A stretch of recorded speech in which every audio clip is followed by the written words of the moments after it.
उन्हें डर सिर्फ इस बात का है कि हम 300 है, हमारे 300 एमपीज है, हमने हर एक को डरा के रखा है, हर एक हमसे डरता है।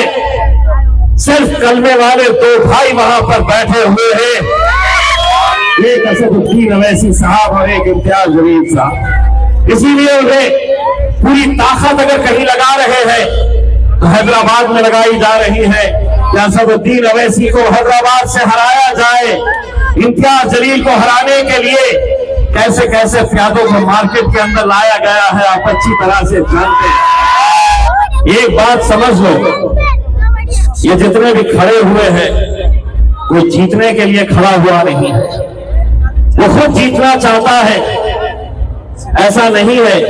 वो जानता है कि वो हारने के लिए खड़ा है, लेकिन उसकी हार के साथ वो किसी और को जिताना चाहता है और इम्तियाज जलील को यहां से हराना चाहता है। मुसलमान इतने हैं, इतना वोटिंग परसेंट होगा, जीतेगा कैसे?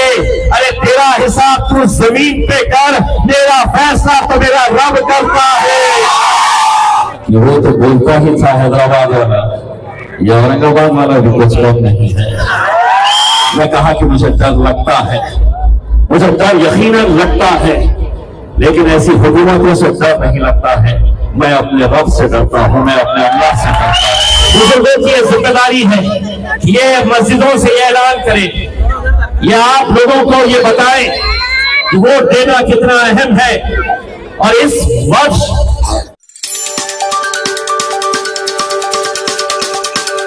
मेहमान हमारे दुनिया से आए हुए एमएलए फारूक शाह साहब, जनाब इफर खादी साहब, नासिर सिद्दीकी साहब, जामा से आए हुए हमारे जिला अध्यक्ष मालिक साहब, और आज के ऑर्गेनाइजर्स हमारे असद चौश, जमील पटेल, जावेद खान, बबलू भाई, सुभाष वागुले, यहाँ पर मौजूद नासिर सिद्दीकी साहब, शारिक नक्शबंदी साहब, तमाम बुजुर्गों, नौजवानों, साथियों, 2 दिन याद रखिएगा सिर्फ।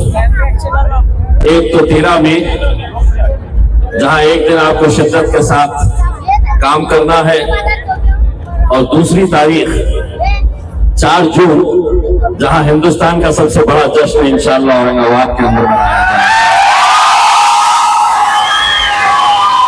पिछले बार आप लोगों को ये मौका ज्यादा नहीं मिला था, अल्हम्दुलिल्लाह रमजान का महीना चल रहा था, जिस वक्त नतीजे आए रात के 1 बज चुके थे, सुबह सहरी करना था, तो महज चंद घंटे आप लोगों को जश्न मनाने के मिले थे। लेकिन इस बार मैं आपको यकीन दिलाता हूं कि नरेंद्र मोदी भी हैरान हो जाएगा कि औरंगाबाद में ऐसा क्या है कि 2 दिन तक इंशाल्लाह जश्न हमारा चलता रहेगा। और इस जश्न के अंदर आपको हर रंग दिखाई देगा। आज से 10 साल पहले मजलिस इत्तेहादुल मुस्लिमीन के बारे में सिर्फ इतना कहना बाकी रह गया था, ये एक दहशतगर्द संगठन है करके। जिस तरह का हमारा विरोध किया जाता था, जिस तरह हमारी मुखालिफत की जाती थी, आज अल्हम्दुलिल्लाह जब हम फॉर्म भरने के लिए गए थे तो उस फॉर्म भरने की रैली के अंदर जहां पर हरे झंडे नजर आ रहे थे, वहीं पर अपनी तादाद के अंदर नीले झंडे और भगवे झंडे भी नजर आ रहे थे, नीले झंडे नजर आ रहे थे। ये क्यों और कैसे मुमकिन हुआ? तो अल्हम्दुलिल्लाह पिछले 10 सालों के अंदर हमने काम की बुनियाद के ऊपर लोगों के दिल जीतने का काम किया है। जब हम काम करने निकले तो किसी से ये नहीं पूछा कि तुम्हारी जात क्या है, तुम्हारा धर्म क्या है, तुम्हारा मजहब क्या है। जो लोग हमारे पास आए अल्हम्दुलिल्लाह हमने सबके काम करने की कोशिश की। बहुत सारे काम किए, कई सारे काम अधूरे रह गए, लेकिन आप लोगों को अच्छी तरह से मालूम है कि एक मेंबर ऑफ पार्लियामेंट का टर्म जो है वो 5 साल का होता है। मुझे सिर्फ 3 ही साल मिले, क्योंकि 2019 के अंदर जैसे ही मैं चक्कर आया, 2020 और 21 के अंदर कोरोना की वजह से सारी दुनिया लॉकडाउन के अंदर चली गई। पार्लियामेंट पूरी तरह से बंद हो गया, हमारा शहर, हमारा जिला भी पूरी तरह से बंद हो गया। इसका सबसे बड़ा खामियाजा और नुकसान क्या उठाना पड़ा? तो 2 साल के लिए 1 रुपये का फंड भी नहीं दिया गया। मोदी साहब ने कहा कि 1 रुपया भी तुम्हें 2 साल के लिए नहीं दिया जाएगा, क्योंकि ये पैसा हम कोरोना के ऊपर खर्च कर रहे। झूठ बोल रहे थे मोदी साहब। ये पैसा जो आपकी गलियों के अंदर खर्च हो रहा था, वो पैसे से उन्होंने एक नई पार्लियामेंट बिल्डिंग बनाई। वो पार्लियामेंट इसलिए बनाई ताकि उनके एमपीज बड़े आसानी के साथ, बड़े आराम के साथ वहां पर बैठ सके। लेकिन 3 साल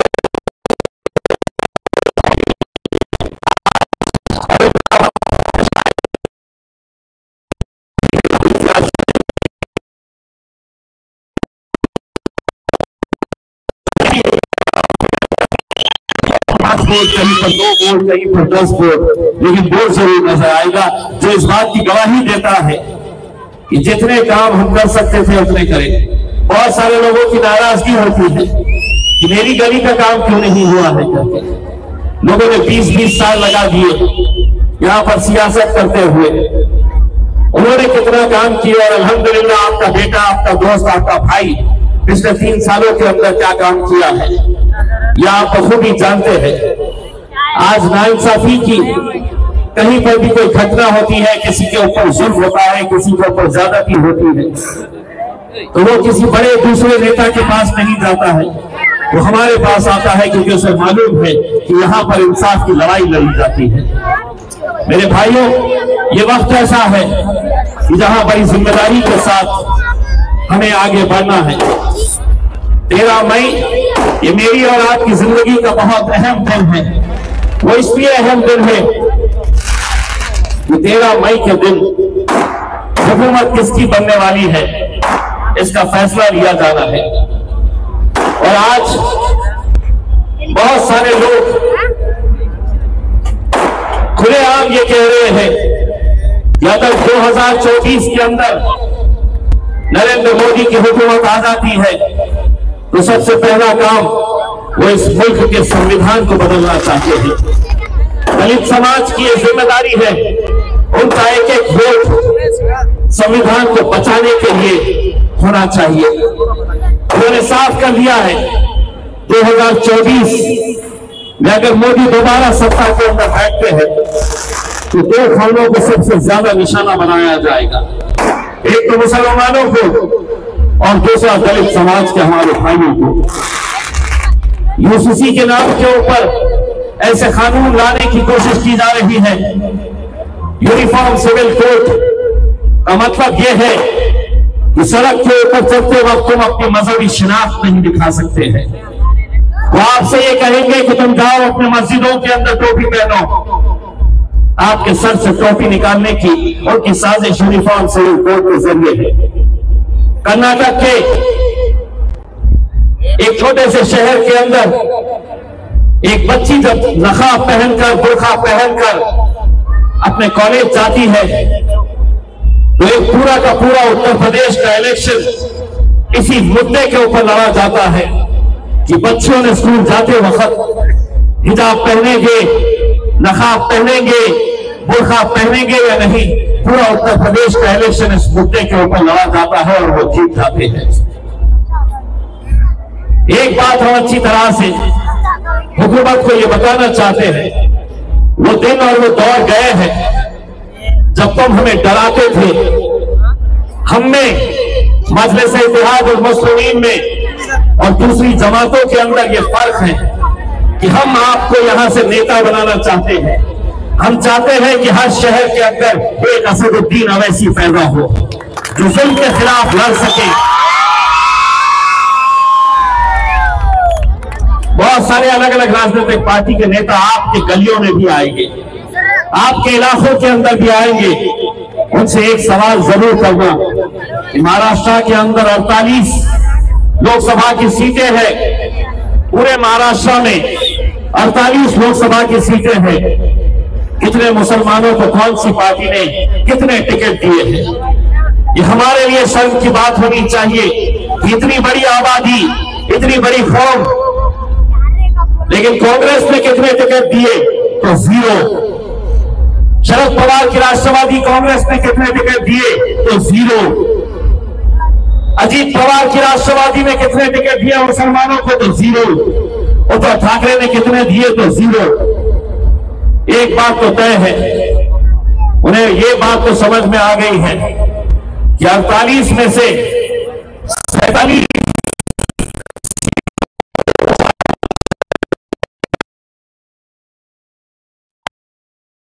खुद कबूल कर लिया था।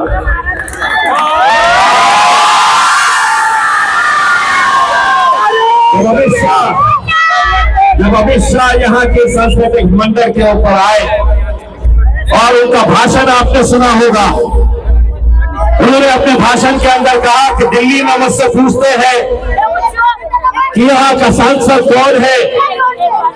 उन्होंने अपने लोगों से कहा इस हिमायत को यहां से उखाड़ कर फेंकना है, यहां से कमल खिलाना है और कमल को दिल्ली तक भिजाना है। उनका भाषण खत्म होने के बाद उन्हें पुलिस के वरिष्ठ अधिकारियों ने कान में अमित शाह के बोल दिया कि साहब पूरे हिंदुस्तान में आपको जो करना है कर लो, यहां की सीट आप हिला नहीं सकेंगे। यहां पर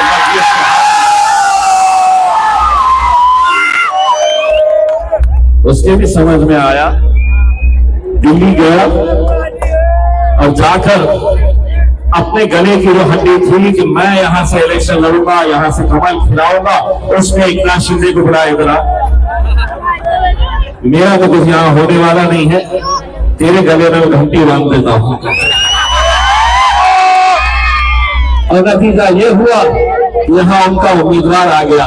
मैं हर 2 दिन अमित शाह का जैसा ही भाषण खत्म हुआ था, मैं अमित शाह को बार बार ये पूछता था कौन आ रहा है मुझे उखाड़ के फेंकने के लिए। कोई आने के लिए तैयार नहीं था। बस अल्हम्दुलिल्लाह ये आप लोगों की जिम्मेदारी है मेरे भाई, कितना वोटिंग परसेंटेज होता है ये हमारे लिए सोचने की और गौर फिक्र करने की बात है। मैं यहाँ पे बहुत सारे बुजुर्ग लोग बैठे हैं, अल्हम्दुलिल्लाह ये आप लोगों की दुआओं का नतीजा है कि आप लोगों ने जिस मेरे भाई ये 13 तारीख के दिन तेरा जोश बरकरार रहा, 13 तारीख के दिन के ये जोश बरकरार रहा और 4 जून को जितने मुझे ठुमके लगाने का है लगा लेने का उसका। तो मैं तमाम मेरे बुजुर्गों से ये अल्पन गुजारिश करना चाहूंगा कि अल्हम्दुलिल्लाह नौजवानों का जोश है और नौजवानों की 5 साल की उम्र में से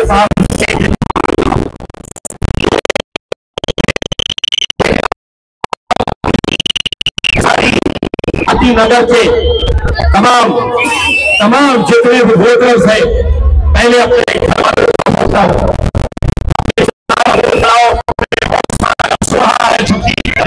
सो रहा है तो उसे नींद से उठाओ और कहो जाकर उसे कि जा पहले वोट डाल कर आए। बुजुर्गों की यह जिम्मेदारी है कि ये मस्जिदों से ये ऐलान करें, ये आप लोगों को ये बताएं कि वोट देना कितना अहम है और इस वर्ष इस साल का जो वोट है वो हमारे मुस्तकबिल को तय करने वाला है, क्योंकि मोदी हुकूमत ने साफ कर दिया है कि 2024 के अंदर आने के बाद वो कैसे कैसे नए नए कानून लेकर आने वाले हैं और उनकी सारी ताकत इस बात के ऊपर है कि वो लोग जो सबसे ज्यादा उनकी मुखालिफत करते हैं, कोई कांग्रेस वाला नहीं करता, कोई राष्ट्रवादी, कोई समाजवादी पार्टी, कोई नहीं करते हैं। उन्हें डर सिर्फ इस बात का है कि हम 300 है, हमारे 300 एमपीज है, हमने हर एक को डरा के रखा है, हर एक हमसे डरता है, सिर्फ कलमे वाले 2 भाई वहां पर बैठे हुए हैं।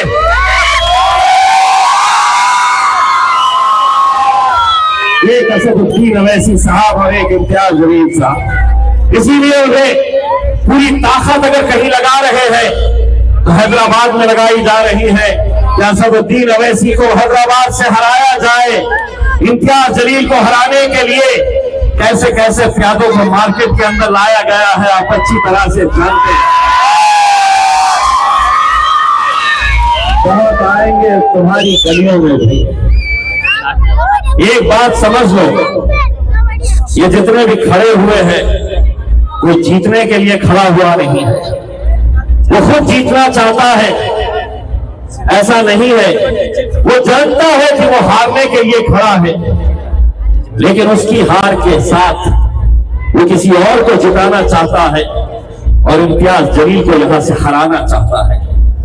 ये उनकी कोशिश चल रही। लेकिन जितने भी प्यादे ये मार्केट में घूम रहे हैं उन्हें मैं अच्छी तरह से बता दूं, तुझे जो साजिशें करना है, जितना पैसा लुटाना है, जो साजिश कर सकता है, जो षड्यंत्र रच सकता है, कर ले तू। 2014 के अंदर यही चंडाल चौकड़ी मार्केट में घूमती थी। मिसलवाड़ी में आके नौजवानों को होटलों के अंदर समझाया जाता था कि कैसा जीत कर आएगा। अल्हम्दुलिल्लाह जीता 2014 के अंदर। 2019 के अंदर जब एमपी का इलेक्शन आया तो यही चंडाल चौकड़ी चौराहों पर बैठते, चबूतरों पर बैठते, होटलों में बैठते और बताते कैसे जीतेगा। मराठा इतने हैं, दलित इतने हैं, ओबीसी इतने हैं, मुसलमान इतने हैं, इतना वोटिंग परसेंट होगा, जीतेगा कैसे। अरे तेरा हिसाब तू जमीन पे कर, मेरा फैसला तो मेरा रब करता है।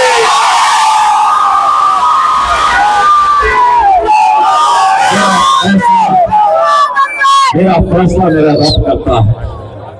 मेरे भाई, बहुत सारे लोग कहेंगे कि पिछले बार कुछ अलग मामला था, इस बार कुछ अलग मामला है। हिसाब किताब गणित सब समझाया जाएगा। अगर कोई बहुत ज्यादा तुमको चेपू हो रहा है तो उसको सुन लेना और उठते उठते इतना बोल देना, कुछ भी हो जाए आएगा तो इम्तियाज भाई ही आएगा।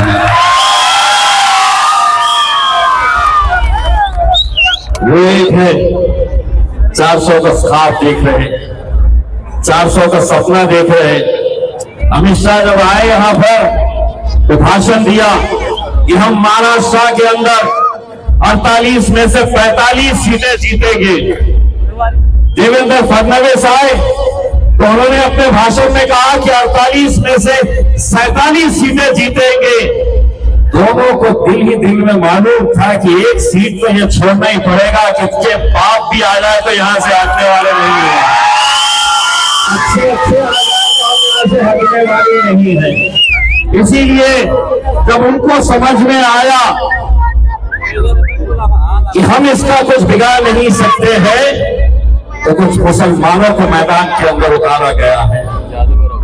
कुछ मुसलमानों को मैदान के अंदर उतारा गया है और उनसे ये कहा गया है, पैसा दिया गया है। पूरी जिम्मेदारी के साथ कह रहा हूं, किसी को 1000 वोट लेना, किसी को 2000 वोट लेना, ऐसे 4-6 कैंडिडेट्स को मैदान के अंदर उतारा गया है कि तुम इम्तियाज जलील के वोट को काटने का काम करो।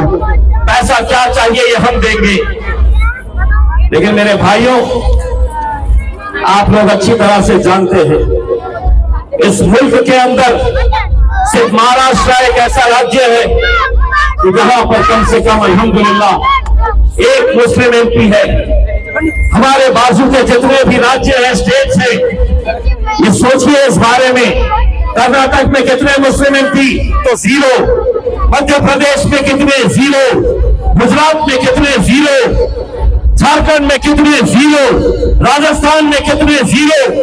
और अब इस बार 11 ऐसे राज्य हैं जहां एक भी मुसलमान को टिकट नहीं दिया गया। हम लड़ेंगे नहीं तो जीतेंगे कैसे। हम लड़ रहे हैं तो जीत रहे हैं, हमें टिकट ही नहीं दिया जा रहा तो कहां से हम जीतेंगे। इसीलिए सारी कोशिश ये हो रही है कि इकलौता एक है, इसको घर पर बिठाना पड़ेगा। क्योंकि उन्हें मालूम है ये असदुद्दीन अवैसी पार्लियामेंट को कैसा हिला देता था। जब मैं गया पार्लियामेंट के अंदर तो नरेंद्र मोदी ने अमित शाह को फोन किया और फोन करके पूछा, अरे वो सांबा, इस बार कितने आदमी हो? अमित शाह ने जवाब दिया, सरकार 2 ऐसे कोई नहीं का है तो 2, लेकिन 300 तो भारी है। तकलीफ इसी बात की सताती है कि वो तो बोलता ही था हैदराबाद वाला, या औरंगाबाद वाला भी कुछ कम नहीं है। हम बोलेंगे क्योंकि इतने सालों तक वो बोलते थे, हम सुनते थे। 75 सालों तक नहीं लगता हुकूमत से। मैं कहा कि मुझे डर लगता है, मुझे डर यकीनन लगता है, लेकिन ऐसी हुकूमतों से डर नहीं लगता है। मैं अपने रब से डरता हूं, मैं अपने अल्लाह से डरता हूं।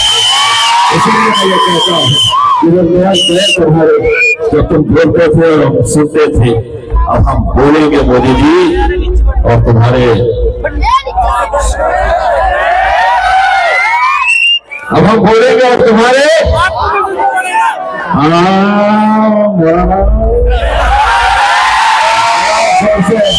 अब हम बोलेंगे और तुम्हारे कैमरा में कितनी जल्दी घुमा रहे करके आधा मैंने बोला, आधा इनने बोला, घंटा कुछ होता हमारा कुछ नहीं होता। हमको समझ में आ गया और ना यही करना है, आधा मैं करूंगा, आधा तुम कर लेने का। इनके हाथ में बाबा जी का ठुल्ली दे दिया। इंशाल्लाह ये समझिएगा कि ये इलेक्शन आप लोगों का है। यहाँ पर इम्तियाज जलील नहीं खड़ा, यहाँ पर आपका भाई, आपका दोस्त, आपका बेटा ये खड़ा हुआ है। ये समझ के आप लोग ये इलेक्शन लड़िएगा मेरे भाइयों। एक एक वोट बहुत कीमती है। बस 13 तारीख के दिन सुबह उठिएगा, एक एक वोट की कीमत क्या होती है आपने दिखा देना चाहिए। और आपका वोट पूरे का पूरा वोट जो है वो इंशाल्लाह पतंग की निशानी के ऊपर जाना चाहिए। तो जितने भी है